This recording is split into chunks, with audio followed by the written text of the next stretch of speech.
Bonjour à tous, je suis Marion Lenoble, responsable marketing et communication au sein de ReFashion. Et donc ce matin, ce que je vous propose, c'est qu'on passe 20 minutes ensemble, d'abord pour vous présenter l'éco-organisme, ReFashion, qui nous sommes, et puis ensuite pour vous présenter les actions que l'on mène auprès des citoyens tous les jours. Alors ReFashion, qui sommes-nous? Eh bien, nous sommes un éco-organisme qui a été créé en 2008 en réponse à la loi REP, la responsabilité élargie du producteur, pour les textiles d'habillement, le linge de maison et les chaussures. Alors, cette REP, elle s'applique dans de nombreux autres secteurs économiques. On a ça également pour les équipements techniques, les papiers, les emballages, les piles. Vous avez peut-être déjà entendu parler de Citeo. Et en l'occurrence, pour la filière textile, eh bien, l'éco-organisme en charge, c'est nous, ReFashion, car nous sommes agréés par les pouvoirs publics, c'est-à-dire que nous répondons à un cahier des charges et on est une entreprise privée à but non lucratif. On est dirigé par 28 associés et 4 fédérations, voilà, que vous pouvez voir sur votre écran à droite, qui donc sont tous issus de la filière textile. Ce que je vous propose maintenant, parce que c'est plus simple en images, peut-être, c'est de découvrir nos missions. Avec cette vidéo, ne vous inquiétez pas, elle est rapide, mais elle résume assez bien l'ensemble de nos missions. Elle dure, je crois, 1 minute et demie, donc je vous retrouve dans 1 minute et demie.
Ce que je vous propose maintenant, c'est de regarder un peu plus attentivement comment ReFashion fonctionne, son écosystème.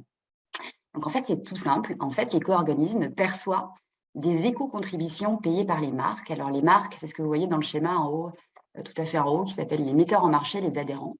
Donc, c'est le principe, en fait, de pollueur-payeur. C'est-à-dire que les metteurs en marché qui produisent chaque année des textiles vêtements, chaussures ou linge de maison, eh bien, effectivement, il faut qu'ils prennent en charge la fin de vie de leurs textiles usagés via l'éco-organisme ReFashion.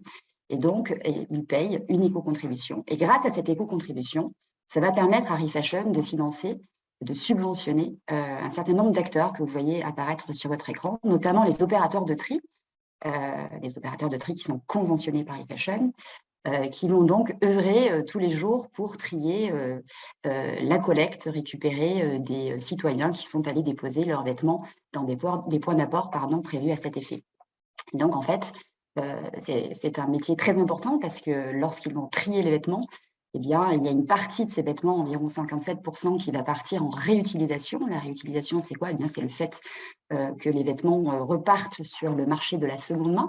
D'accord? Donc ça, c'est la priorité numéro 1, de remettre les vêtements en bon état sur le marché. Et puis, il y aura une partie, environ 33-34%, qui sera recyclée, car les vêtements peuvent être transformés s'ils sont trop abîmés, trop troués, vraiment non réutilisables. Eh bien, on peut les transformer en chiffon, bien en toute autre utilisation. Il n'y a pas que le textile dans lequel on recycle les vêtements, on peut aussi les recycler dans toute autre utilisation. Ça peut être des isolants thermiques, des isolants phoniques, ça peut être des raquettes de ping-pong. Enfin, on a tout un tas de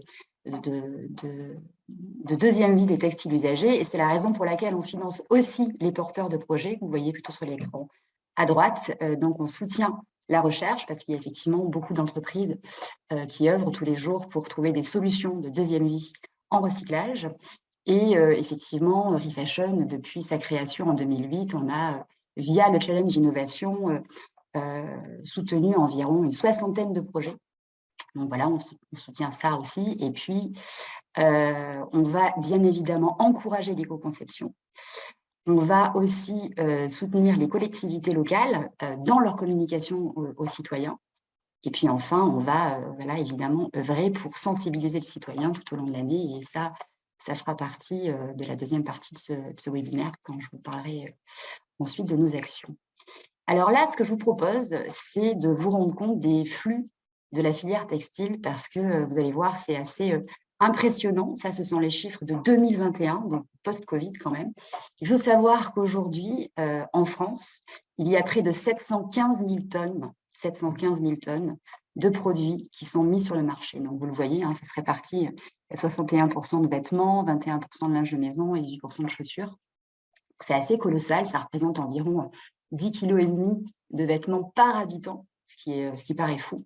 Et donc, ce qu'on vous propose, c'est peut-être de faire cette petite question test et qui est, selon vous, qu'est-ce qui explique l'écart entre la mise en marché là, de 715 000 tonnes et la collecte? Alors, avant que je vous parle de cette question, peut-être qu'il serait intéressant de voir que la collecte, qu'est-ce que c'est?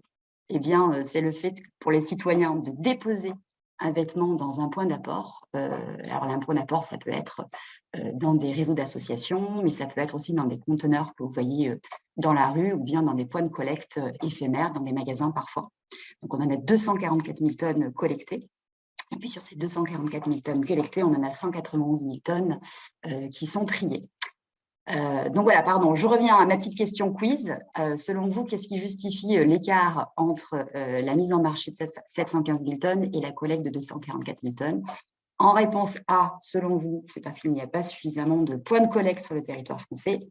En réponse B, c'est parce qu'une part est réemployée ou stockée dans les placards.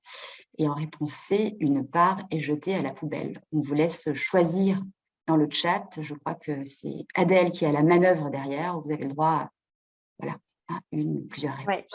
Vous vous êtes aperçu qu'il y a une petite fenêtre qui s'est ouverte chez vous pour répondre à ce quiz. Donc, on vous laisse quelques secondes pour voter selon votre ressenti ou votre connaissance de la filière. Et vous êtes déjà assez nombreux à voter. Ouais. Je clôture tout de suite. Il y a des derniers qui souhaitent répondre. Voilà, je mets fin au sondage. Alors, pour le coup, j'arrive à voir les résultats en direct live. Et bravo, oui, c'est effectivement la réponse C. Une part est jetée à la poubelle et c'est véritablement ce contre quoi nous luttons, nous, chez Refashion, justement, pour sensibiliser les citoyens au bon geste de tri, c'est-à-dire de trier et ne pas jeter, mais de bien déposer dans un point d'apport volontaire. Et puis, il y avait une petite trick dans cette question parce que c'était deux bonnes réponses. C'était aussi la réponse B. Une part est réemployée, c'est-à-dire que c'est la part des vêtements que l'on cède, qui n'ont donc pas encore le statut de déchet. Le statut de déchet, on l'acquiert une fois qu'on a été collecté, mais quand le produit n'est pas collecté, mais c'est simplement l'idée de le réemployer, c'est-à-dire de le céder à son cousin, son petit frère, sa voisine, ou tout simplement de le revendre sur Vinted. Et puis, il y a une part qui est stockée dans les placards. Alors ça, c'est beaucoup plus dramatique. Et c'est ce sur quoi nous luttons, nous aussi, chez Refashion. Quant à la question A, je vois qu'il y en a quelques-uns qui ont quand même répondu la question A. Alors, pour le coup, on a près de 46 000 points de collecte sur le territoire français. C'est beaucoup. C'est un maillage assez conséquent puisque c'est environ un point de collecte pour 1500 habitants. Donc, l'idée, c'est de se dire qu'il y en a forcément un près de chez vous. Je vous en parlerai un peu plus tard dans la présentation, mais on a un système de géolocalisation qui vous permet de trouver l'adresse la plus proche de chez vous pour pouvoir déposer tous vos vêtements usagés. Voilà. Alors, je ne sais pas si on peut enlever le sondage sur mon écran. Oui. Donc ça, c'était pour faire une petite présentation de Refashion. J'espère que ça vous a éclairé sur qui nous sommes et à quoi nous servons. Maintenant, ce que je vous propose, c'est de regarder plus attentivement nos actions auprès des citoyens. Et pour ce faire, ce que je vous propose, c'est de regarder en vidéo une étude que l'on a menée auprès de Refashion en 2020 sur la perception des Français vis-à-vis de la filière textile. Vous allez voir, il y a des chiffres qui sont assez intéressants. La vidéo est un petit peu longue, on va la couper à 1 minute et demie, 1 minute 50, et puis on s'en reparle juste après.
Voilà, on ne vous a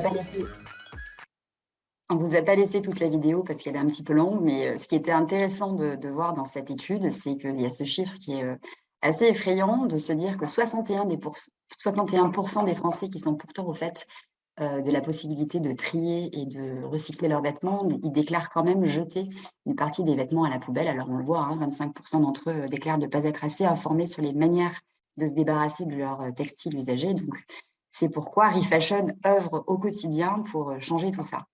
Et comment on le fait? Eh bien, on a des actions auprès des citoyens via les collectivités locales et territoriales, grâce à la mise à disposition d'outils de communication de formats variés, on verra ça juste après, et puis via nos services Refashion.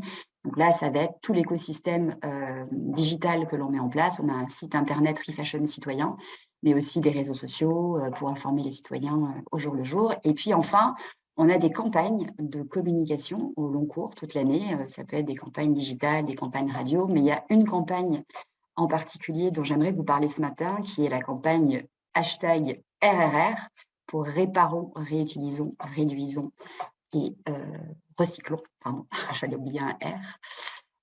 Voilà, dont je vous parlerai dans un troisième temps. Alors, dans un temps 1, ce que je vous disais, c'est qu'effectivement, on agit auprès des collectivités locales et territoriales en leur proposant des outils de communication. Donc, ça va être des kakémonos, des flyers, des formats digitaux. Et on a renouvelé notre campagne de communication cette année avec ce qu'on appelle une campagne des prénoms. Comme vous pouvez le voir, on s'est amusé à jouer sur le fil des prénoms pour symboliser la deuxième des textiles usagés. Donc, quand on voit le pull trop petit de Lucie, c'est la jolie trouvaille d'Amélie. Là, on essaie de symboliser la réutilisation. Ou quand vous voyez en bas de votre écran les anciennes chaussettes de Colette, c'est la nouvelle raquette de Juliette. Bien, ça, c'est pour matérialiser le fait que les textiles usagés peuvent se transformer en de toutes nouvelles applications comme les raquettes de ping-pong. Voilà aussi le jean troué de Roger, c'est l'isolant thermique de chez Monique, puisque c'est le cas. On peut, comme je le disais en début de cette session, transformer des produits en deuxième vie. Voilà, en deuxième temps, ce qui est important de se dire, c'est qu'on a effectivement un site internet, Refashion Citoyen, qui globalement donne les accès à des informations sur les deuxième vie des textiles usagés, mais surtout qui va vous permettre, vous, chacun d'entre vous, donc d'identifier facilement les points d'apport volontaires à côté de chez vous. On peut même vous faire une petite démo, comme ça, c'est plus rigolo. Donc, quand on clique sur le site internet, est-ce que tout le monde voit toujours bien les écrans?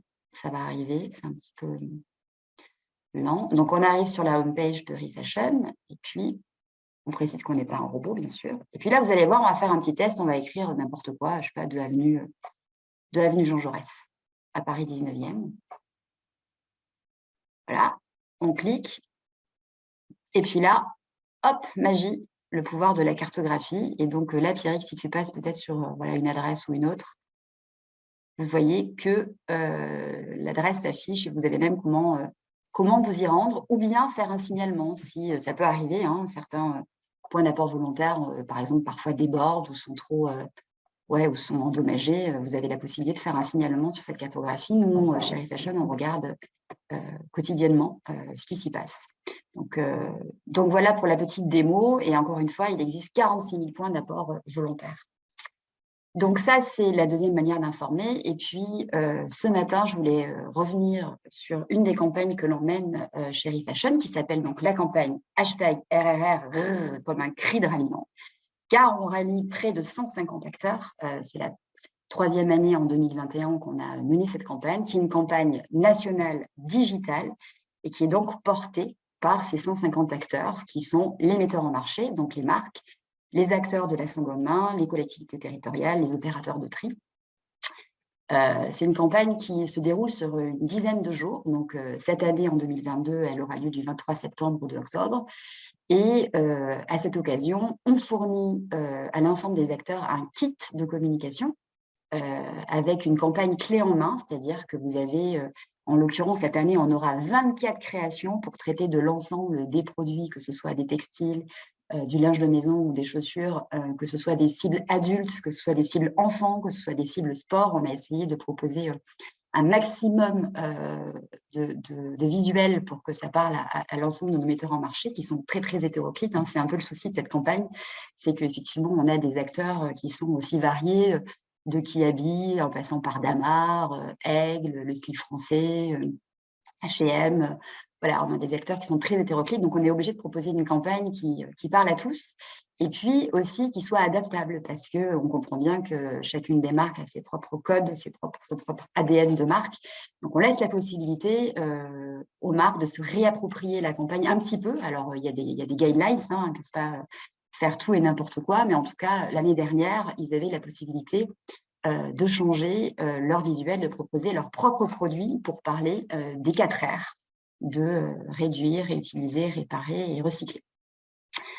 Là, c'est juste un exemple de ce qui s'est passé l'année dernière, juste pour vous montrer comment cette campagne a été réappropriée. Donc, l'année dernière, c'était donc un principe de quand vous voyez, nous voyons. Donc là, c'était quand vous voyez une taille inadaptée, nous voyons un heureux héritier. Et donc là, ce qui est assez chouette, c'est que vous pouvez voir l'exemple du site français à gauche de l'écran. Et puis, il y a l'exemple de Hokaidi au milieu de l'écran pour le même claim. Et puis, vous avez encore le même exemple pour Paraboot en bas à droite. Et puis, on vous a mis aussi un petit exemple de Besson qui ont super bien joué le jeu l'année dernière, ou de Linvolge aussi, dans le linge de maison. Donc, simplement pour vous montrer qu'il est tout à fait possible d'adapter cette campagne et que ça rend plutôt pas mal. Voilà, juste pour vous donner un petit retour sur le rendu de cette campagne, on a eu près de 37 millions d'impressions, c'est près de 55% de la population touchée. Donc, c'est bien, mais on a encore plus une ambition grande cette année. On souhaite séduire d'autres acteurs pour porter cette campagne qui est hyper importante. Donc, voilà, on était à peu près 150 l'année dernière. On espère être bien plus nombreux cette année. Donc, on profite de l'occasion de vous avoir aujourd'hui en webinaire parmi nous. Donc, si vous êtes intéressé par la campagne, vous souhaitez en savoir un peu plus, c'est hyper facile.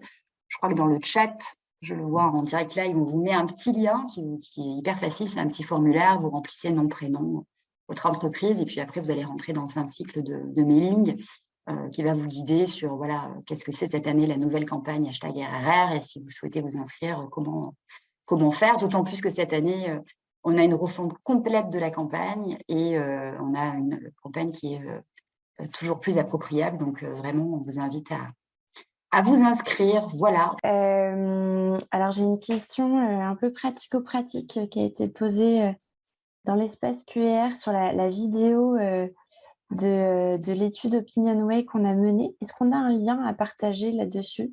Est-ce qu'elle est disponible quelque part pour la renvoyer? Non? Non, elle n'est pas disponible, on ne l'a pas rendue publique. Mais pour pouvoir la Mais revisionner, tu veux dire? Mais oui, ouais, mais on vous la partagera avec les slides pour la voir en entier, en tout cas. pas de problème. Alors, merci Marion. Donc, on a traité toutes les questions qui se sont posées à la fois dans le chat et l'espace Q&R. Première question, c'était relatif à la campagne 4R. Elle est pas mal apparue, donc superbe campagne. Les participants s'interrogeaient si c'était une campagne uniquement à destination des marques ou si d'autres acteurs pouvaient également s'inscrire. Oui, alors, voilà. la bonne remarque, non, c'est une campagne qui est extrêmement inclusive. En fait, parmi les acteurs, on a effectivement des marques, mais pas que. On a aussi des acteurs de la seconde main, ça peut être des acteurs de la réparation. On a aussi des associations qui peuvent relayer la campagne, et aussi des opérateurs de tri et les collectivités territoriales aussi. Donc, non, on est assez ouvert tant qu'on reste dans l'univers de la filière textile et qu'on œuvre tous pour une filière 100% circulaire, on est assez inclusif pour porter les messages, ouais, pas de problème. Super, donc n'hésitez pas, hein, on vous a mis le lien dans le chat qui vous relaie vers l'espace information concernant la campagne 4R. Alors, un autre participant donc, qui s'interrogeait car sur les points d'apport volontaires, il se demandait si on pouvait les choisir en fonction de leur usage ensuite. Voilà, il se demandait, et est-ce que vous proposez également des solutions de sortie pour les invendus et défectueux? Alors, pour moi, je vois deux questions en une. Exactement. Alors, choisir les usages dans un deuxième temps, pas vraiment, parce que, comme je vous l'expliquais, il y a plusieurs usages, effectivement, à l'issue du tri. Effectivement, les containers, une fois qu'on a trié via les containers, il y en a la grande majorité qui part en réutilisation et une plus petite minorité, 33%, qui part en recyclage. Mais je pense que si vous amenez plutôt dans des antennes d'associations directement, peut-être que la part de réutilisation sera plus grande. Mais je ne voudrais pas dire de bêtises. Voilà. Superbe. Alors, je vois une question qui concerne qu'en est-il d'EcoTLC? Travaillez-vous avec eux? C'est génial. Alors, oui, on travaille avec eux. En l'occurrence, c'est nous. En fait, on était anciennement EcoTLC en 2008 et c'est vrai qu'on a rebrandé l'éco-organisme avec le nom de ReFashion à mon arrivée, donc en 2019, septembre 2019 pour être précis. Donc oui, EcoTLC, c'est exactement la même chose. C'est nous. C'est simplement, on a un nouveau nom. Voilà. Voilà, je préférais, on pouvait répondre par écrit, mais je trouvais ça bien de préciser pour tout le monde. Encore beaucoup de questions sur la campagne 4R, donc j'essaie de rassembler. Donc déjà, un participant qui s'interrogeait, est-ce que des marques de luxe ont rejoint cette campagne? Et une autre personne qui se demandait si la maroquinerie était concernée. Alors, pour les marques de luxe, oui. Il y a 2 ans, on a eu LVMH et Kering. Alors, c'est pas les maisons qui étaient représentées, mais c'était vraiment l'entité. LVMH et Kering, on souhaiterait plutôt avoir les maisons. D'ailleurs, on trouverait ça peut-être plus fort pour porter nos messages. Donc, voilà. Et après, la deuxième question, pour les maroquineries, on n'est pas contre le fait que certaines marques de maroquinerie portent aussi la campagne. Après, ce qui est un tout petit peu compliqué pour nous, c'est que la maroquinerie n'est pas acceptée dans les points d'apport volontaires parce que en fait, il y a certains produits qui sont assujettis, d'autres qui ne le sont pas. Et la maroquinerie, en l'occurrence, ne l'est pas. On ne peut pas déposer des sacs en cuir dans des points d'apport volontaires. Voilà. Mais en revanche, si certaines marques de maroquinerie souhaitent quand même porter la campagne, il faut qu'on s'en parle avec eux, mais c'est pas antinomique. Merci Marion. Une question qui est également relative, c'est est-ce que les sociétés de vêtements d'image peuvent porter la campagne? Je réfléchis. En fait, ce sont des produits qui ne sont pas assujettis par ReFashion. Donc, en théorie, non, dans la mesure où on ne peut pas mettre des vêtements professionnels dans les containers prévus à cet effet. Mais un peu comme la maroquinerie, si malgré tout, ces entreprises souhaitent porter les messages, c'est pas antinomique. Simplement, on ne pourra pas préciser qu'il faut déposer dans un point d'apport volontaire des vêtements professionnels. Parfait. Et comment fonctionne la campagne finalement, les financements? S'interroge un participant. Ouais, c'est une très très bonne remarque. C'est Refashion qui finance entièrement la campagne. On passe par une agence qui nous accompagne maintenant depuis 2 ans, qui s'appelle SGK, qui est super, avec qui on travaille bien, bien compris les enjeux de cette campagne.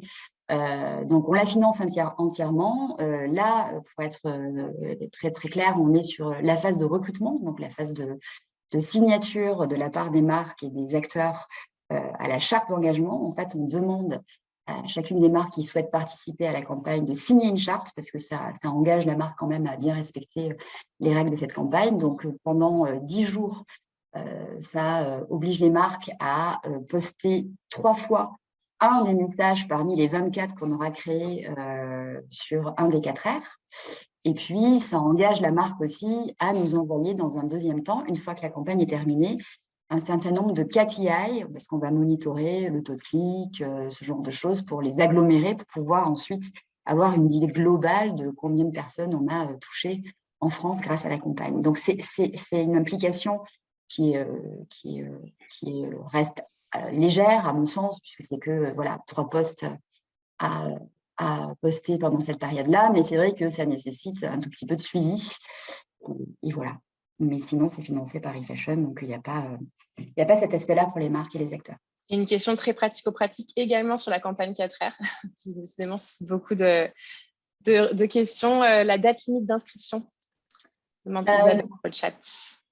La date limite d'inscription, enfin, on invite la majorité des gens à s'inscrire plutôt jusqu'au 14 juillet, ce serait l'idéal, pour la simple et bonne raison qu'en fait, le kit de communication, il sera envoyé à l'ensemble des acteurs la 2e semaine de juillet.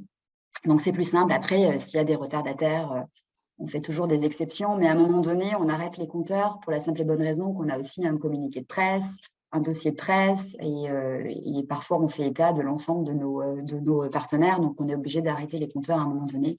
Donc, si vous êtes intéressé, on vous invite à vous inscrire le plus tôt possible.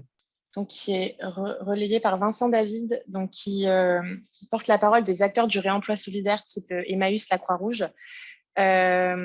qui s'inquiète du fait que les particuliers ont de plus en plus tendance à vendre leurs objets, leurs vêtements via des plateformes que nous connaissons bien. Et donc, du coup, les vêtements de bonne qualité qui étaient donnés et qui permettaient à cette association de maintenir un modèle économique pérenne sont moins nombreux. Et donc, il s'interrogeait, est-ce que Refashion a une action sur cette problématique? Dans nos outils de communication, notamment dans ceux qu'on a développés sur les collectivités territoriales, on incite le claim, on peut revenir sur la presse, mais le claim qu'on porte, c'est « Vos vêtements ont de l'avenir, donnez-les ». On ne dit pas « Vos vêtements ont de l'avenir, vendez-les ». Donc, c'est une manière un peu détournée d'inciter vraiment les gens à donner leurs vêtements en première intention. Et effectivement, après, on va essayer de monitorer un peu tout ça via des études pour voir un petit peu ce qu'il en est. Effectivement, le marché évolue un peu dans ce sens-là. Effectivement, nous, on essaye d'inciter plutôt les citoyens à donner leurs vêtements, mais on ne peut pas leur interdire de les vendre. Hein. C'est les évolutions du marché, c'est comme ça. Moi, j'ai une question pour Marion et qui fera aussi office de transition pour la partie 2. Je commence à voir dans le chat et les QR des mentions de labels et d'allégations environnementales. Donc, c'est prévu, c'est la 2e partie de ce webinaire, on va en parler. Néanmoins, je pense que la question aussi qui était derrière, c'est comment Refashion vérifie ce que communique le partenaire dans le cadre de la campagne 4R. Est-ce que si on n'a qu'un R de réutiliser sur les 3, on peut participer à la campagne ou pas? Alors, si on n'a qu'un R sur les 4, ça nous est arrivé, c'est normal, il n'y a aucun problème. En fait, on a suffisamment de visuels sur le même R pour pouvoir communiquer 3 fois sur le même R. Ce n'est pas du tout gênant si, pour une marque, par exemple, elle ne veut parler que de réutilisation, par exemple. Eh bien, c'est tout à fait possible. Elle peut, il y a, je ne sais pas combien de visuels de réutilisation qui sont possible. Elle peut même décider de communiquer 3 fois sur la même campagne. En fait, on s'en fiche. Nous, l'idée, c'est que la marque prenne la parole 3 fois sur un des 4 R, les 4 R, comme elle veut. C'est vraiment hyper ouvert. Donc, il n'y a pas de souci. Adèle, la parole est à toi. Merci beaucoup. Merci beaucoup à ma collègue Marion pour cette introduction de nos actions pour sensibiliser les citoyens à la deuxième vie des textiles et des chaussures. La thématique aujourd'hui, c'était la communication environnementale. Donc, en première partie, on a surtout parlé de communication qu'on peut mener pour sensibiliser à la deuxième vie. Et puis là, l'idée, c'est qu'on puisse parler de communication environnementale plutôt axée éco-conception, avec 2 grandes thématiques qui sont les allégations environnementales et les labels.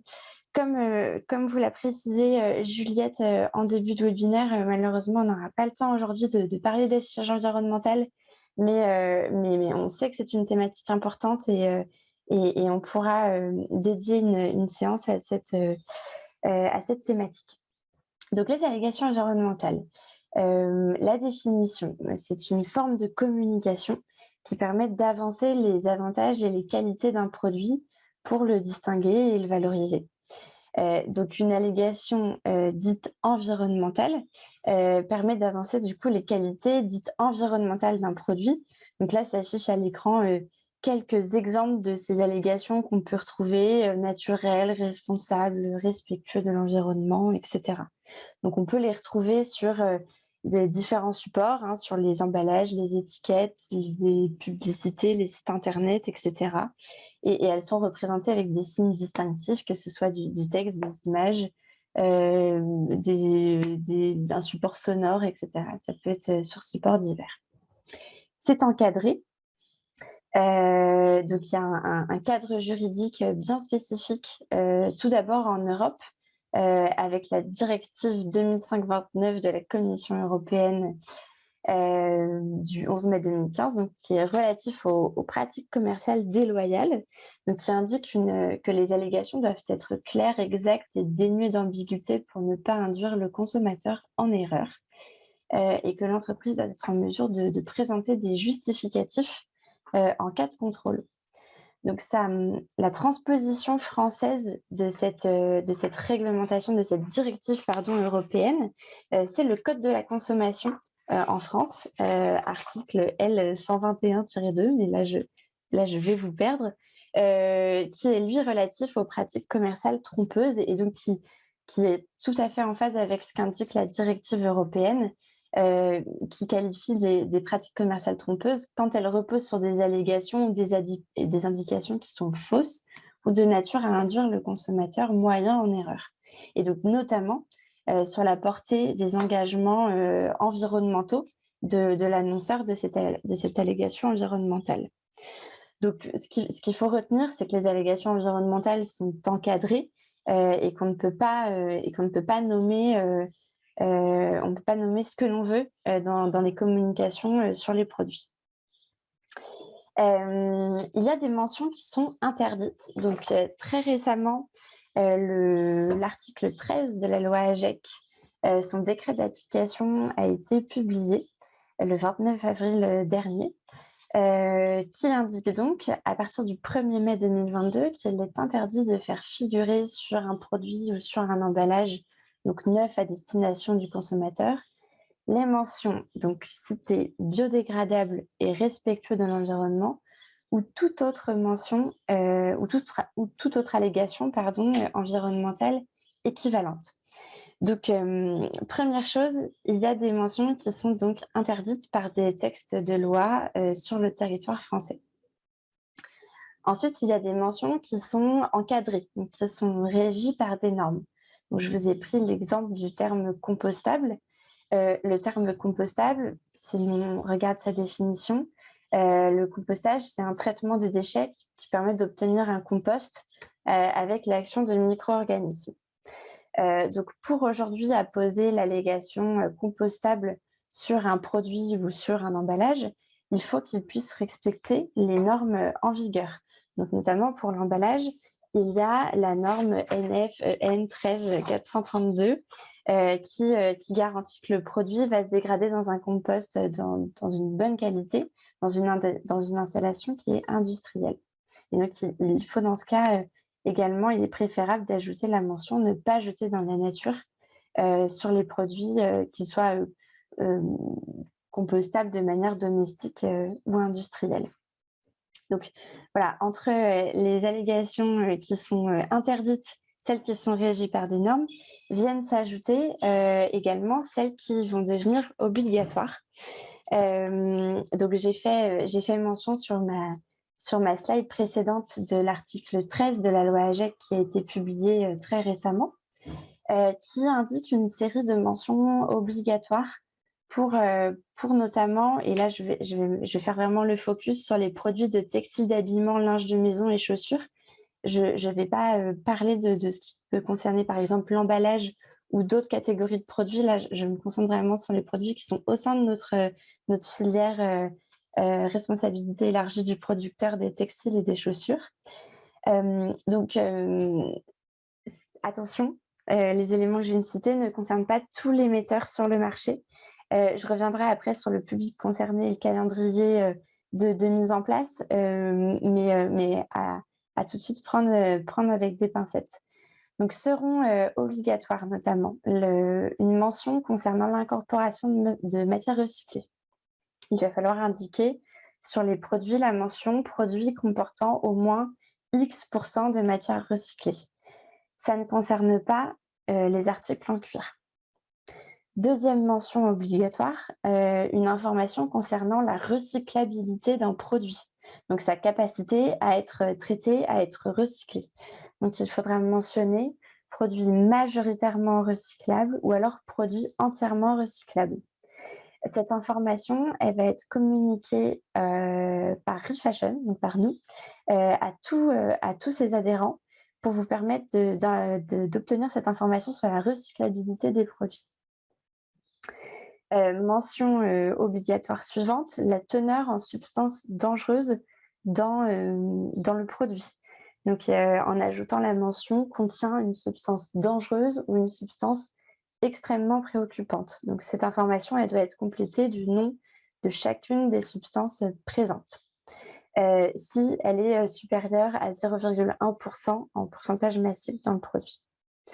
La traçabilité, il va falloir indiquer le pays où s'effectuent les opérations de tissage, teinture, impression, confection pour les produits textiles et pour les produits chaussures, les opérations de piquage, montage et finition. Et puis enfin, les microfibres plastiques. Si la proportion en masse de fibres synthétiques est supérieure à 50% dans le produit, il faudra indiquer sur le produit « rejette des microfibres plastiques dans l'environnement lors du lavage ». Donc voilà, donc j'ai fait un petit tour là des mentions obligatoires suite à la publication de l'article 13 de la loi AGEC très récemment. Comme je vous le disais, ça ne s'applique pas à tous et ça va s'appliquer dans un calendrier qui est spécifique.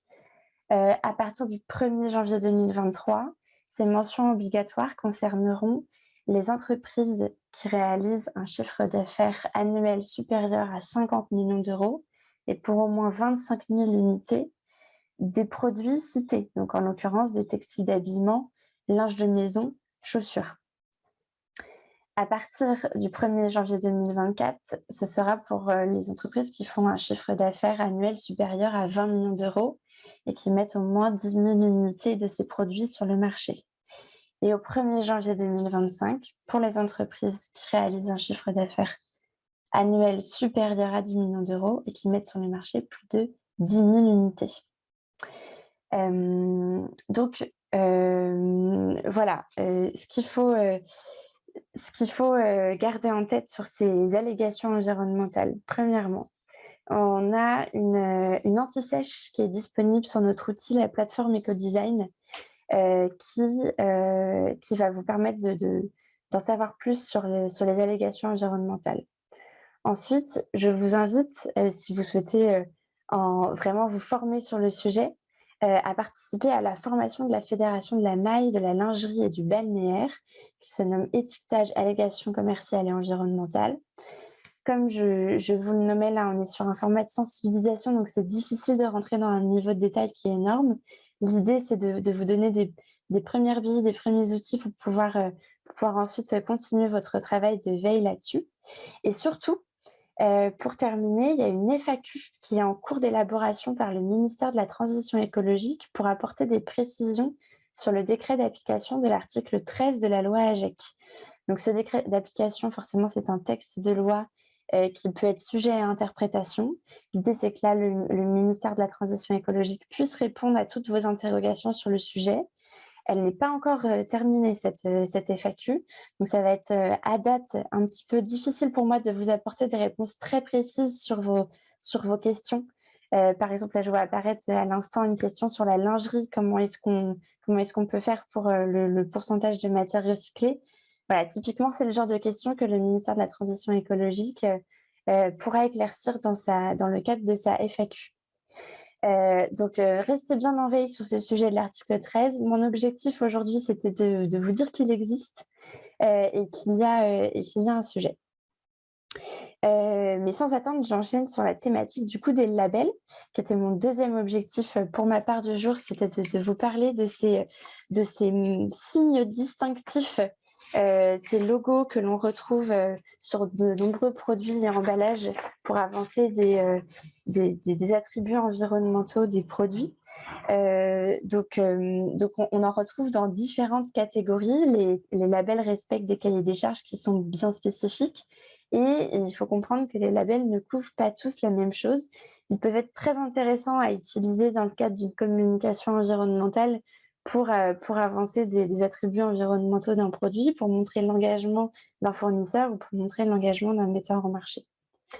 Je vais commencer par un label qui est très connu, c'est l'écolabel européen, qui est le label officiel de la Commission européenne, qui lui a une pensée cycle de vie.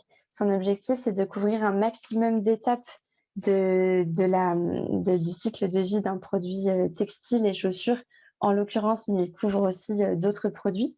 Donc, ça va de la production durable à la teneur en substances dangereuses, etc. C'est un label qui est très complet.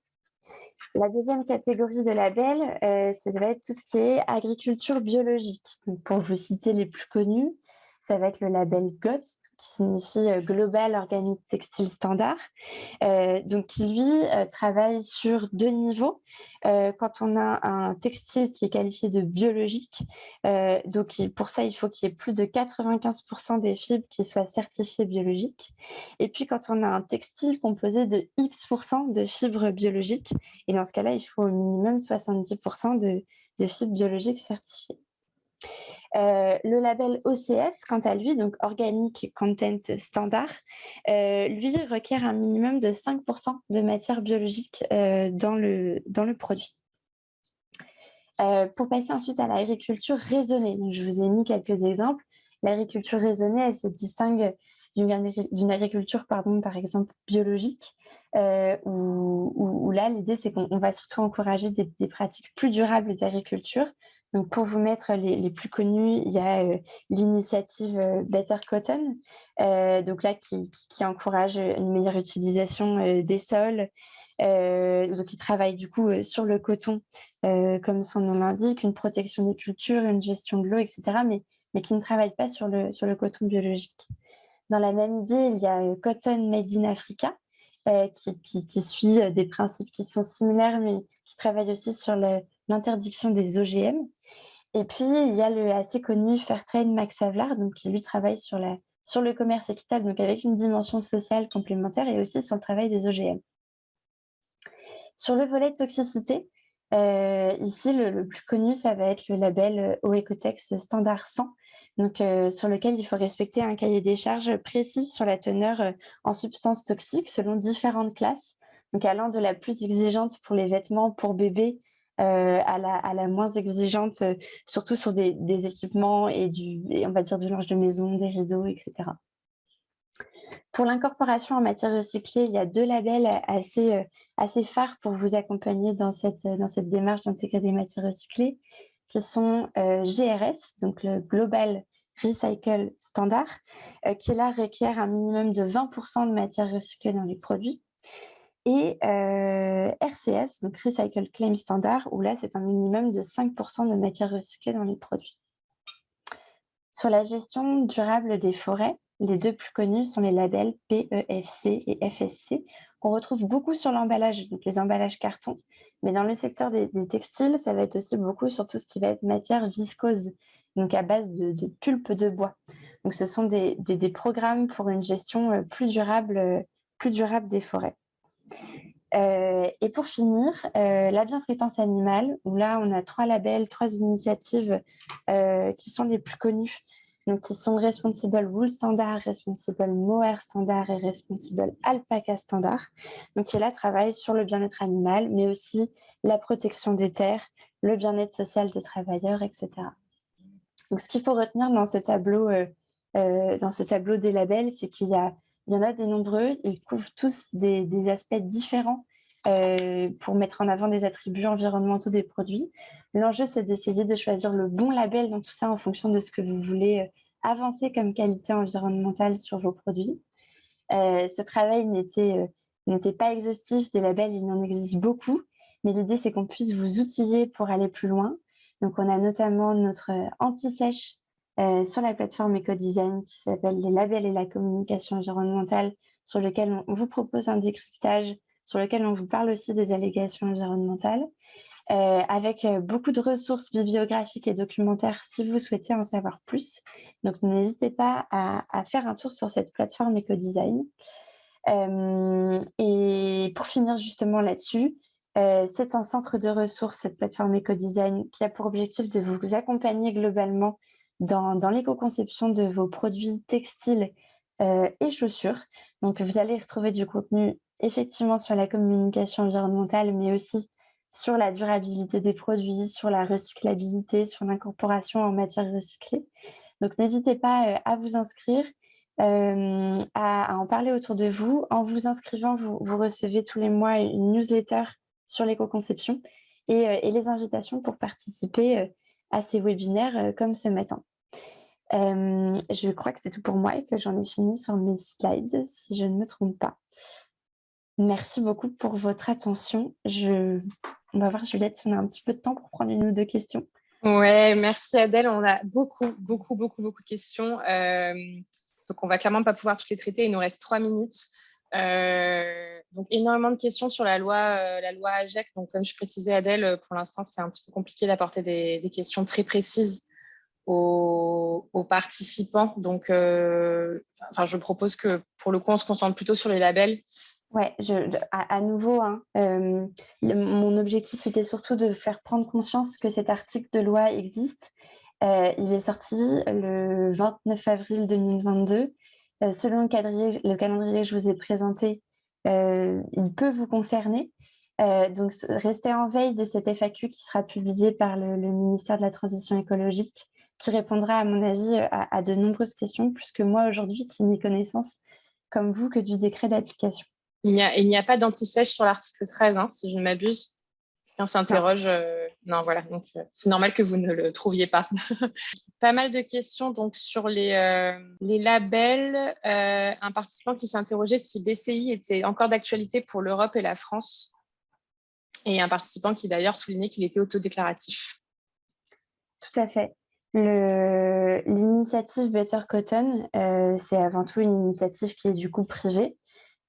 Qui a beaucoup fait parler d'elle il y a quelques années et encore aujourd'hui, et qui forcément défend des pratiques d'agriculture raisonnée qui sont peut-être parfois moins exigeantes qu'une agriculture biologique. Donc, elle est bien toujours d'actualité à ma connaissance. La question aujourd'hui générale que l'on me pose, c'est est-ce que Refashion recommande ce label BCI? Nous, on ne peut pas recommander ou décommander un label plutôt qu'un autre.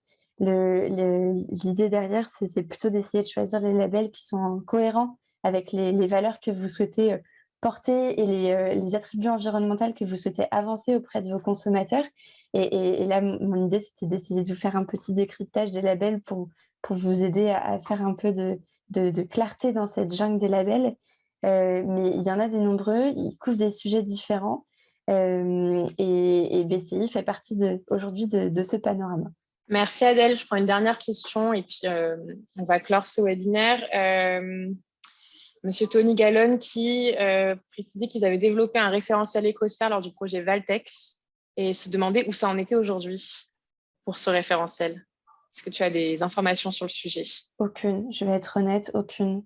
Non, mais voilà, en toute transparence, très bien. Bah, du coup, c'était une réponse très courte qui nous permet de finir dans les temps. Encore une fois, hein, beaucoup de questions. On retient quand même une très grosse demande d'informations sur la loi AGEC et l'article 13. Donc, nous verrons une fois qu'on aura plus de précision comment est-ce qu'on pourra au mieux répondre à vos demandes. Et merci à tous et à tous pour votre participation. Je vous souhaite une très bonne matinée.